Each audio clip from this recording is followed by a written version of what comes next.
UP board में पढ़ने वाले सभी स्टूडेंट्स, आप सभी का स्वागत है हमारे YouTube channel Pal my knowledge T U में। अगर आप हमारे चैनल पर नए हैं तो चैनल को ज़रूर सब्सक्राइब कर लीजिए और नए वीडियोस की नोटिफिकेशन सबसे पहले पाने के लिए बेल आइकन को ज़रूर प्रेस कर देना। आप इस वीडियो में देख रहे हैं यूपी बोर्ड 2022 सामान्य हिंदी का सैम्पल क्वेश्चन पेपर। यहाँ पर मैं आपको बताऊँगा कि किस तरह के क्वेश्चन आएंगे, किस तरह के पैटर्न होंगे वगैरह वगैरह।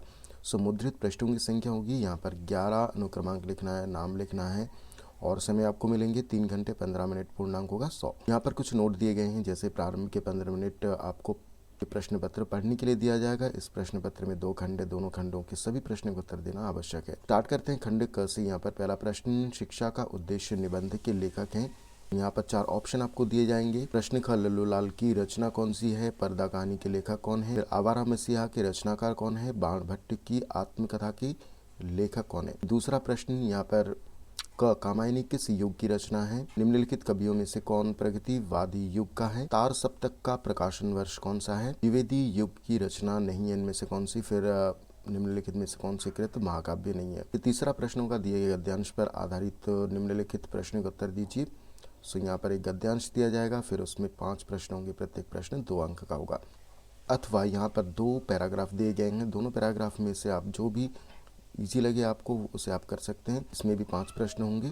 चौथा प्रश्न दिए गए पद्यांश पर आधारित निम्नलिखित प्रश्न का उत्तर दीजिए। ठीक है, तो यहाँ पर पद्यांश आपको एक दिया जाएगा, इसमें भी 5 प्रश्न होंगे, प्रत्येक प्रश्न 2-2 अंकों वाले होंगे। और चौथे प्रश्न में भी यहाँ पर ऑप्शन मिल जाता है, इस पद्यांश को भी आप कर सकते हो और इसमें भी 5 प्रश्न होंगे, प्रत्येक प्रश्न 2 अंक का होगा। 5वां प्रश्न, निम्नलिखित में से किसी एक लेखक का साहित्यिक परिचय देते हुए उनकी प्रमुख रचना का उल्लेख कीजिए।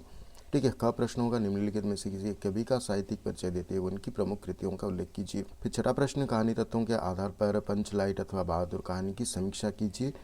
ठीक है, फिर ध्रुव यात्रा कहानी की कथावस्तु अपने शब्दों में लिखिए, इन दोनों में से कोई एक की आपको समीक्षा करनी है।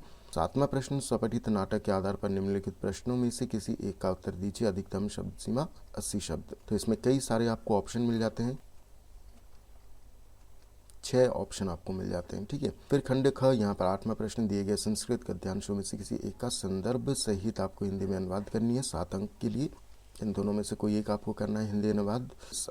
ख प्रश्न, दिए गए संस्कृत पद्यांशों में से किसी एक का ससंदर्भ हिंदी में अनुवाद कीजिए। 9वां प्रश्न होगा, निम्नलिखित मुहावरों में से किसी एक का अर्थ लिखकर वाक्यों में प्रयोग कीजिए। 10वां प्रश्न होगा, निम्नलिखित शब्दों के संधि विच्छेद की सही विकल्प का चयन कीजिए।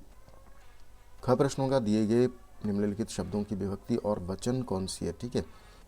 11वां प्रश्न, निम्नलिखित शब्द युग्मों का सही अर्थ चयन करके लिखिए। फिर ख प्रश्न होगा, निम्नलिखित वाक्यांशों के लिए एक शब्द का चयन करके लिखिए। फिर ग प्रश्न होगा, निम्नलिखित शब्द युग्मों का सही अर्थ चयन करके लिखिए। घ प्रश्न, निम्नलिखित में से किन्हीं 2 वाक्यों को शुद्ध करके लिखिए। 12वां प्रश्न, वीररस अथवा हास्यरस का स्थायी भाव के साथ उदाहरण अथवा परिभाषा लिखिए। ठीक है, तो इस तरह के 3 प्रश्न होंगे। 13वां प्रश्न, यहाँ पर आपको पत्र लिखना है। ठीक है, 14वां प्रश्न, यहाँ पर आपको निबंध लिखना है। यहाँ पर 5 ऑप्शन आपको मिल जाते हैं, 9 अंक के लिए प्रश्न है।